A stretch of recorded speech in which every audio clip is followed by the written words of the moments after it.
Perfect. All right, the demographics.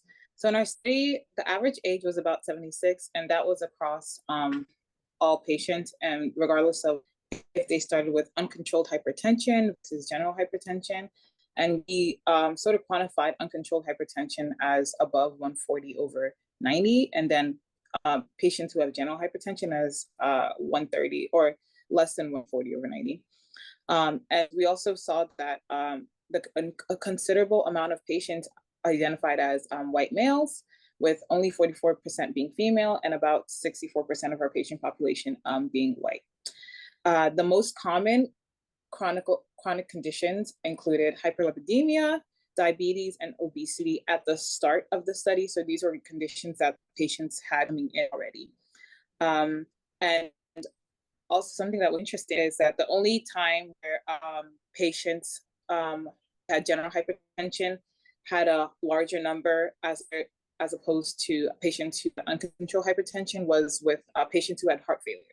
So typically the patients who had heart failure and controlled hypertension, typically the patients who had controlled hypertension, typically the patients who had heart failure had controlled hypertension as opposed to uncontrolled hypertension. And I think that's just because of the heart failure drugs, which also act as hypertensive drugs as well. The next slide, please. So descriptive statistics. Here we have some stats here. Dr. Geiger actually was gracious enough to help us with stats.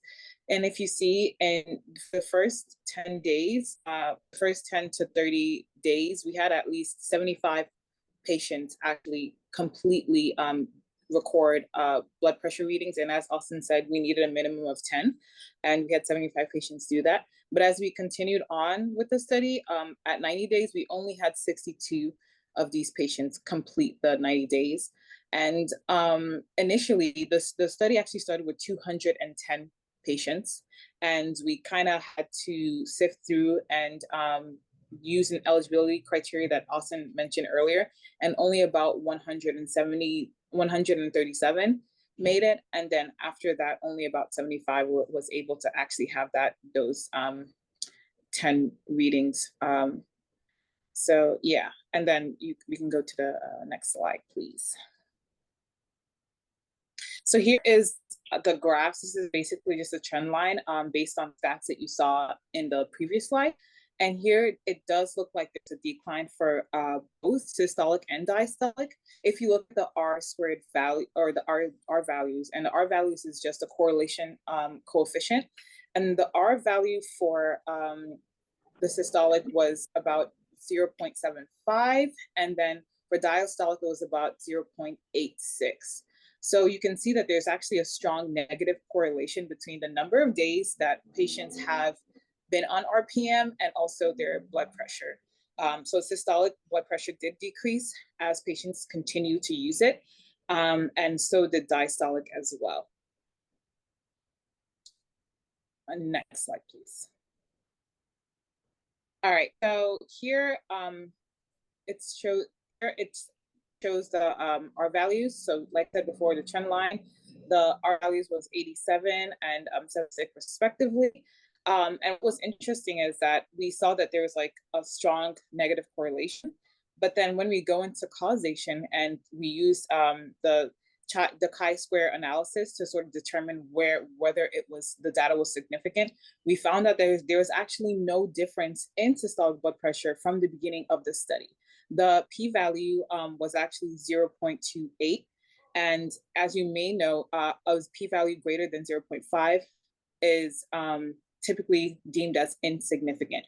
And the chi-square analysis is basically another way to just sort of decipher the significant, if there is a significant association between two categorical variables, or if the observed data will fit into the theoretical data. So we theorize that as patients are on RPM, that the longer they're on it, their systolic blood pressure and diastolic blood pressure should decrease. But here, after we did the chi-square analysis, it shows that there's no significance with the data. However, there is a significant improvement with diastolic blood pressures in the study. So the p-value was 0.3. 0.03, sorry. And as you know that if it's less than 0.05, then there is significance. Next slide. Next slide, sorry, Austin.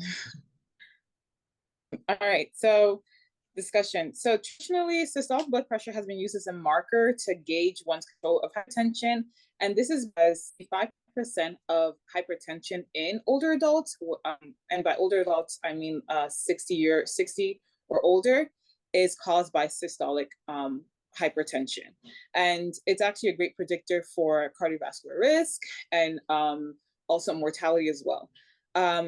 What I found that was interesting is that a lot of diastolic blood pressure is actually not a great predictor for cardiovascular risk in older adults. It's actually a good predictor for cardiovascular risk in younger adults. And I was reading an article in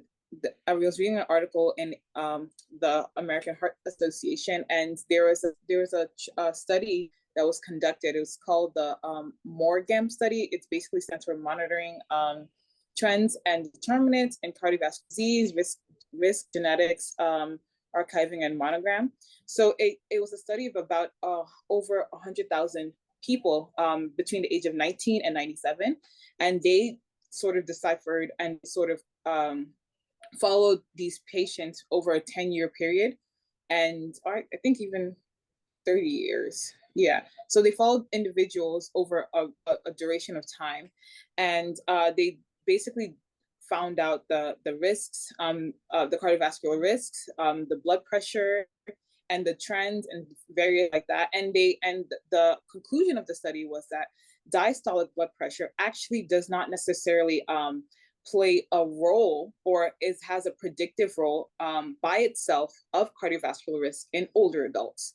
And it sort of makes sense because as patients get older, after the age of 55, diastolic pressures do tend to decline, and that's just due to stiffening of the arteries, atherosclerosis, and decreased elasticity as well, so decreased recoil in diastole. So the pressures do tend to decrease after a certain age. Back to the study. So diastolic pressures were significantly improved, but is this because of normal physiological changes in aging, or is it actually because of RPM? So I thought that was something that was really interesting. But nevertheless, systolic blood pressures did not change and was not significant in the study. Next slide, please. So like I said, for these certain things that we want to consider, and when as we're actually continuing the research is not done yet, but it's something that we want to consider in terms of how we can improve the research. Understanding that, okay, the diastolic blood pressures are improving, but it most likely is something that's physiological as patients get older. And in terms of systolic blood pressure, we may need to increase the power of the study, increase the number of people enrolled, rather than just having 2 people, increasing the number to maybe Middle Georgia and South Georgia, just to increase that, or include more clinics and things of that nature. We also want to really be more stringent and tight in terms of patient compliance. A lot of patients did fall out of the study because they were not compliant to the guidelines, and they did not meet the eligibility requirements. So there's not enough data for us to conclude based on these. Some patients would start off and then not take their blood pressure reading for a couple of days and then come back, things of that nature. So we really want to target compliance, and we do that by calling and following up and having more frequent clinic visits. So patients will come in office, and we'd be able to sort of monitor compliance, monitor their medication regimen, and things of that nature. I also thought that'd be interesting if we had a placebo group to see, in fact, is the diastolic function in fact due to RPM, the improvement in diastolic function due to RPM, or like postulated before, just a physiological part of aging. And then also delve into comorbidities. So if we are able to test if there's a change in comorbidities for patients. So as patients are on RPM, is there something that is there a change in, say, their diabetic control? Is there worsening as well? Is there an increase in likelihood of stroke? Is there improvement in things of that nature? And yeah, so these are all things that we want to consider for future studies. And yes, that's the next slide, please. All right, that's all we have. Any questions? I have a few questions. Yes, please. All Awesome, right. I'm here. My first question was just a clarification. You mentioned the stroke belt quite a bit earlier. Could you just explain what the stroke belt is? Yeah, so the stroke belt is just a collection of states or areas that there's a very high frequency of cardiovascular events and cardiovascular events. So that includes like Louisiana, Mississippi, Florida, Georgia. And so for whatever reason, the location in the southeast region of the United States, it's just known as the stroke belt, just as a reference of how many cardiovascular disease that actually happens in this area, which is just more common as compared to the other regions in the United States. All right, thank you. My second question, if I understand correctly, the diastolic blood pressure significantly changed. The systolic didn't significantly change. Is that correct? Yeah, that's correct. Exactly Okay. correct. Go ahead. So what happened to the mean arterial pressure? Because I'm pretty sure that's a significant marker of cardiovascular disease. So did that significantly change? So we didn't actually measure the mean arterial pressure. In this study, we were focusing more on systolic pressure based on the studies that have been done. Our study was basically a replication of previous studies. And Austin sort of mentioned a lot of these previous studies in the background. So we wanted to sort of replicate and cater and see if there's a shift or change in terms of of studies that have been done before. But I think that would be an interesting add-on and an interesting addition to look at for future studies. Thank you. I'm looking forward to see where the study goes. Thank you. Any other questions?